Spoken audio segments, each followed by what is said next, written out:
ബീഹാർ രാഷ്ട്രീയത്തിൽ വീണ്ടും അപ്രതീക്ഷിത നീക്കങ്ങൾക്ക് തുടക്കമാകുന്നുവെന്ന സൂചനകളാണ് പുറത്തുവരുന്നത്. ബീഹാർ മുഖ്യമന്ത്രി നിതീഷ് കുമാർ വീണ്ടും കളം മാറ്റത്തിന് തയ്യാറാകുകയാണെന്നാണ് പുതിയ റിപ്പോർട്ടുകൾ. മുഖ്യമന്ത്രി സ്ഥാനം രാജിവെച്ച് രാജ്യസഭയിലേക്ക് മത്സരിക്കാനാണ് അദ്ദേഹം ആലോചിക്കുന്നതെന്ന വിവരമാണ് രാഷ്ട്രീയ വൃത്തങ്ങളിൽ ചർച്ചയാകുന്നത്.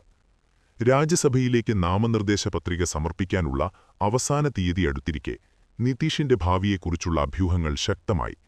ഔദ്യോഗിക സ്ഥിരീകരണം ഇതുവരെ ഉണ്ടായിട്ടില്ലെങ്കിലും മുഖ്യമന്ത്രി പദത്തിൽ നിന്ന് പിന്മാറി ദേശീയ രാഷ്ട്രീയത്തിലേക്ക് കടക്കാനാണ് നിതീഷ് പദ്ധതിയിടുന്നതെന്നാണ് സൂചന. ഇത് യാഥാർത്ഥ്യമാകുകയാണെങ്കിൽ ബീഹാറിലെ ഭരണരംഗത്ത് വലിയ മാറ്റങ്ങൾക്ക് തുടക്കമാകും. നിതീഷ് കുമാർ ഇന്ത്യയിലെ ഏറ്റവും പരിചയസമ്പന്നരായ പ്രാദേശിക നേതാക്കളിലൊരാളാണ്. വർഷങ്ങളായി ബീഹാർ രാഷ്ട്രീയത്തിന്റെ കേന്ദ്രീകൃത ശക്തിയായി നിലകൊണ്ട അദ്ദേഹം നിരവധി തവണ സഖ്യങ്ങൾ മാറ്റി അധികാരം നിലനിർത്തിയിട്ടുണ്ട്. ജനതാദൾ യുണൈറ്റഡ് (JDU) നേതാവായ നിതീഷ് ഇപ്പോൾ ഭാരതീയ ജനതാ പാർട്ടിയുമായി സഖ്യത്തിലാണ് ഭരണം തുടരുന്നത്. പുതിയ റിപ്പോർട്ടുകൾ പ്രകാരം നിതീഷ് രാജിവെച്ചാൽ മുഖ്യമന്ത്രി സ്ഥാനം BJPക്കാകും ലഭിക്കുക. ഇതോടെ ബീഹാറിൽ ആദ്യമായി JDUവിന് പകരം BJP മുഖ്യമന്ത്രിയെ നൽകുന്ന സാഹചര്യം രൂപപ്പെടും. കഴിഞ്ഞ വർഷങ്ങളിലുടനീളം സഖ്യത്തിലെ മുതിർന്ന പങ്കാളിയായിരുന്നെങ്കിലും മുഖ്യമന്ത്രി പദം നിതീഷിനോടായിരുന്നു. ഇപ്പോഴത്തെ മാറ്റം സഖ്യരാഷ്ട്രീയത്തിലെ ശക്തി സമവാക്യത്തിൽ വ്യത്യാസം വരുത്താനിടയാക്കും. ഇതിനൊപ്പം മറ്റൊരു ശ്രദ്ധേയമായ സാധ്യതയും ഉയരുന്നുണ്ട്. നിതീഷിന്റെ മകൻ നിഷാന്ത് കുമാർ ഉപമുഖ്യമന്ത്രിയായേക്കുമെന്ന റിപ്പോർട്ട്. ഇതുവരെ സജീവ രാഷ്ട്രീയത്തിൽ വലിയ പങ്ക് വഹിച്ചിട്ടില്ലാത്ത നിഷാന്ത് കുമാറിനെ മുന്നണിയിലേക്ക് കൊണ്ടുവരാനുള്ള നീക്കമെന്ന രീതിയിലാണ് ഇത് വിലയിരുത്തപ്പെടുന്നത്.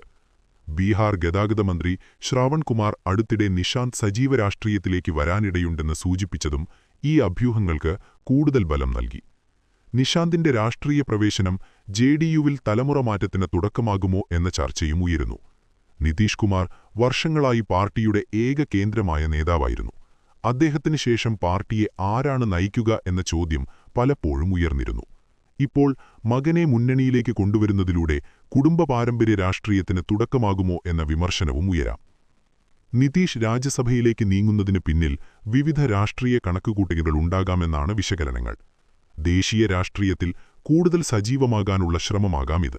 കൂടാതെ ആരോഗ്യപരമായ കാരണങ്ങൾ, ഭരണഭാരം കുറയ്ക്കാനുള്ള ശ്രമം, സഖ്യത്തിൽ പുതിയ ശക്തി സമവാക്യം രൂപപ്പെടുത്തൽ തുടങ്ങിയ ഘടകങ്ങളും പരിഗണനയിലുണ്ടാകാം. ബീഹാർ രാഷ്ട്രീയത്തിൽ BJPയുടെ ശക്തി കഴിഞ്ഞ തിരഞ്ഞെടുപ്പുകളിൽ വർദ്ധിച്ചിട്ടുണ്ട്. മുഖ്യമന്ത്രി സ്ഥാനം BJPക്ക് ലഭിക്കുകയാണെങ്കിൽ സംസ്ഥാനത്തിലെ രാഷ്ട്രീയ ഭൂപടത്തിൽ വലിയ മാറ്റമാകും.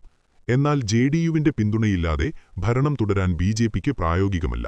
അതിനാൽ സഖ്യത്തിൽ പരസ്പര ധാരണയും കരാറും ഉറപ്പാക്കിയ ശേഷമായിരിക്കും ഈ നീക്കമെന്നാണ് രാഷ്ട്രീയ നിരീക്ഷകരുടെ വിലയിരുത്തൽ.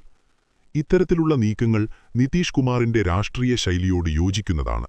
സമയോചിതമായി നിലപാട് മാറ്റി അധികാരം നിലനിർത്തുന്നതിൽ അദ്ദേഹം പരിചയസമ്പന്നനാണ്. എന്നാൽ ഇത്തവണത്തെ മാറ്റം വ്യക്തിപരമായ രാഷ്ട്രീയ പുനർക്രമീകരണമാണോ അതോ സഖ്യത്തിന്റെ ദീർഘകാല തന്ത്രത്തിന്റെ ഭാഗമാണോ എന്നത് വ്യക്തമാകേണ്ടതുണ്ട്. ഒടുവിൽ ഔദ്യോഗിക പ്രഖ്യാപനം വരുന്നതുവരെ ഇതെല്ലാം അഭ്യൂഹങ്ങളായിരിക്കാം. എന്നാൽ നാമനിർദ്ദേശ തീയതി അടുത്തിരിക്കെ ബീഹാർ രാഷ്ട്രീയത്തിൽ വലിയ സംഭവവികാസങ്ങൾ നടക്കാനിടയുണ്ടെന്നത് വ്യക്തമാണ്. നിതീഷ് കുമാർ രാജ്യസഭയിലേക്ക് നീങ്ങുകയും മുഖ്യമന്ത്രി സ്ഥാനം BJPക്ക് വിടുകയും ചെയ്യുകയാണെങ്കിൽ അത് സംസ്ഥാന രാഷ്ട്രീയത്തിൽ മാത്രമല്ല ദേശീയ തലത്തിലും ശ്രദ്ധേയമായ പ്രതിഫലനം സൃഷ്ടിക്കും. ബീഹാർ രാഷ്ട്രീയത്തിന്റെ അടുത്ത അധ്യായം തുറക്കാൻ മണിക്കൂറുകൾ മാത്രം ബാക്കിയെന്ന സൂചനകളാണിപ്പോൾ ഉള്ളത്. നിതീഷിന്റെ അന്തിമ തീരുമാനം എന്തായിരിക്കുമെന്ന രാജ്യത്തെ രാഷ്ട്രീയ വൃത്തങ്ങൾ ഉറ്റുനോക്കുകയാണ്.